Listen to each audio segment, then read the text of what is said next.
Siguiente pregunta. Señor Ribó.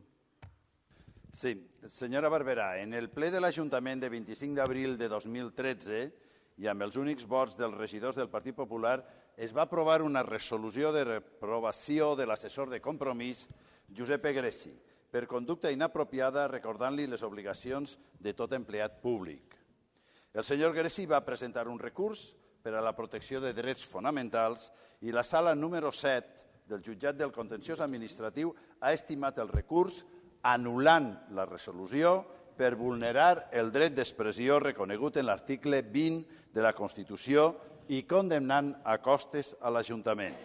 La sentència afirma, entre altres coses, que cal considerar superats els temps on era exigible als servidors públics una lleialtat acrítica. Avui hem estat discutint si les places eren de l'Ajuntament o eren de tot el poble, una versió valenciana d'aquella famosa frase «la calle és mia». No creu, senyora Barberà, que aquests comportaments s'ajusten malament a una societat democràtica? Un dia aconseguirem que el dictador Franco deixara de ser l'alcalde honorífic de València.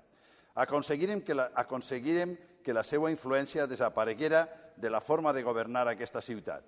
Esperem i preguem que de moment es concrete en l'anul·lació d'aquesta moció que mai havia d'haver-se presentat. Gràcies.